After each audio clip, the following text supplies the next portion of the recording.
घर दे छोटा जिहा बगीचा बनाया ते मैनू तो इन्ना पता नहीं ना पौद्यां का।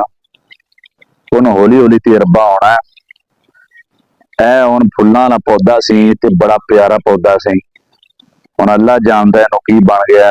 एक तां पत्ते सट्टी जांदा है, आ देखो, ते दूसरा इस पौधा जिहड़ा ना इहनूं आ देखो किन्ना सोका पै गया, साड़ पै गया, आ पत्ते सारे सड़े जांदे ने, नज़र आंदे पै ने।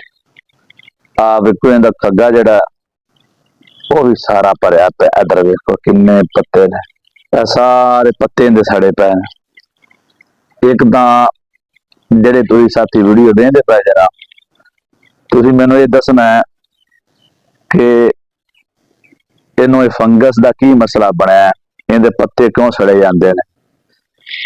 मेरे ज़हन विच गल ये आई है कि जिहड़ा पौधा है ना, इहदे पत्ते सड़न की वजह वो ये हैगी है कि इहनूं पानी ज्यादा दिता गया है।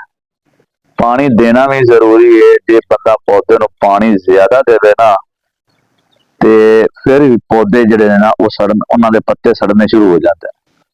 इहनूं पानी देना चाहिए। जो चंगा वत्तर आ जाए ना, उदों फिर पौधे नूं पानी देना चाहिए। पहले चिक्कड़ होवे उतो होर पानी दित्ती जावो, उतो होर पानी दित्ती जावो, ते तां जिहड़े पौधे दे पत्ते सड़दे ने। ये हो सकता है, ये कोई पक्की गल नहीं हो सकता कि मैं गलत होवां।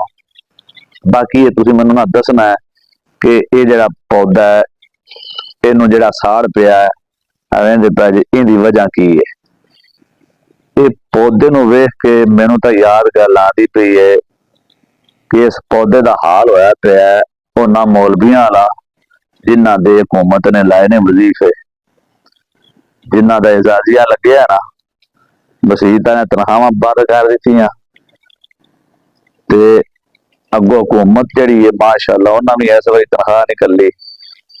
वो दुध वाले ते वो मौलवियां दे पिछे ने, करियाने वालियां सौदा बंद कर दिता है, सब्जी वाला सब्जी नहीं देंदा पिया।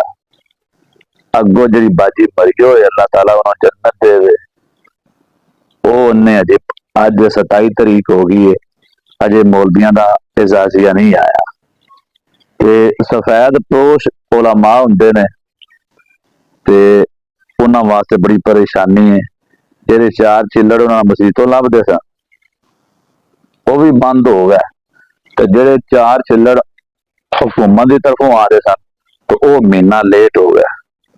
अज 27 तरीक हो गई। देखो हुण मैं वैसे हुकूमत के अगे एक अपील करांगा कि या तां उलमाए कराम ने किहड़ा आख्या सी साडा वजीफा लाओ,